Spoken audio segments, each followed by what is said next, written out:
One minute you're enjoying dinner with some friends, and the next minute you're gasping for air in an emergency room. Food allergies are a serious health concern in our society today. The number of food allergies is on the rise. There's a difference in severity among each person depending on the types of foods eaten. It's important to understand the definition, the management, treatment options, and myths associated with food allergies. People with food allergies must always be aware of foods they're eating. As a person with food allergies, I have to take extreme precautions with the foods I eat. Although some food allergies are mild, some can be life-threatening. Food allergies awareness can help save someone's life. First of all, it's important to understand food allergies. Food allergies are typically misunderstood, making it important to understand the definition. The definition is an unpleasant or dangerous immune system reaction after a certain food is eaten. There are 8 main foods people are allergic to: peanuts, tree nuts, milk, eggs, wheat, soy, and seafood. If a person eats a food they're allergic to, the reaction can range from mild to life-threatening. When I was 3 years old, they were handing out peanut butter crackers at my cousin's soccer game. I barely took a bite when I had an allergic reaction. Even at that age, I knew something was wrong. Luckily, my parents rushed me to the emergency room. On my way to the hospital, my immune system responded by sending my body into a complete shock, known as anaphylaxis. This involves swelling of the face and throat, constriction of the airway, and the lowering of my blood pressure. On the other hand, many people confuse allergies with food intolerances. Both are certainly real. However, food intolerances are not as severe. A food intolerance is a digestive problem and not an immune response. Symptoms of food intolerances may include a stomachache, bloating, or a rash. Although someone may be uncomfortable and feel sick, they do not sense the urgency to be rushed to the hospital due to the reaction not being life-threatening. Now that I've given you the definition of what food allergies are, I'll be talking about the management and treatment options. Discussing the management and treatment options is limited since there has been insufficient research on the causes of food allergies. Although difficult, there are a few ways to manage food allergies. First of all, it's important to read the ingredients on the food labels.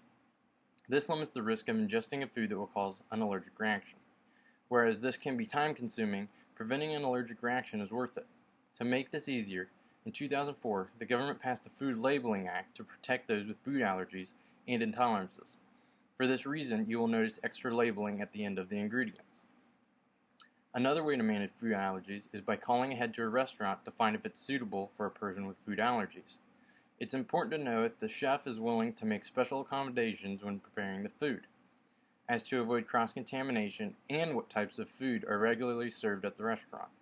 Many times I have avoided a restaurant altogether to dodge a possible allergic reaction. Secondly, because food allergies are not highly researched or understood, there are limited treatment options. One treatment is food desensitization, which can be risky, depending on your level of severity. The food desensitization method is when someone ingests a small amount of the food they are allergic to each day, and so slowly builds up a tolerance. Personally, I would be weary of trying this because of my age and severity.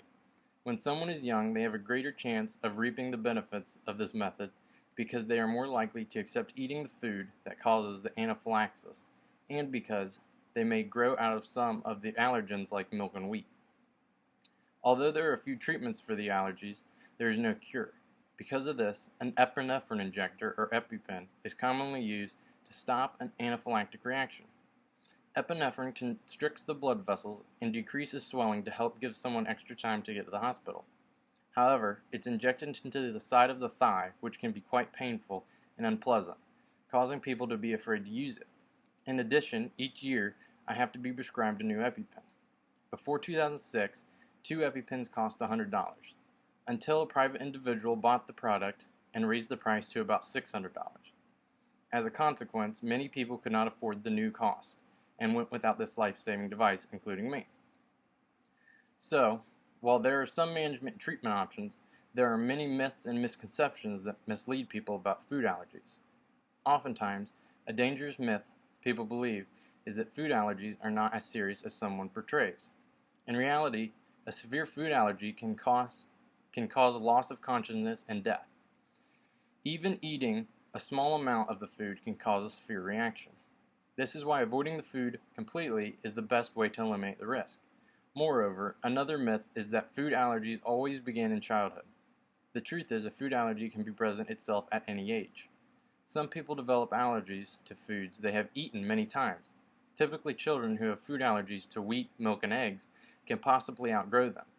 On the contrary, those of us allergic to peanuts, tree nuts, and shellfish must avoid foods for the rest of our lives. Now, to help you understand the misconception about food allergies, one misconception may be that if one doesn't see the allergy on the ingredient list, then it's safe to eat. Sometimes at the bottom of the list, there's a warning that the product may contain a certain allergy.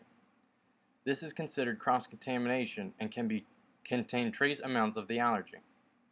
Another misconception is that one of the food allergy because a skin or blood test shows positive.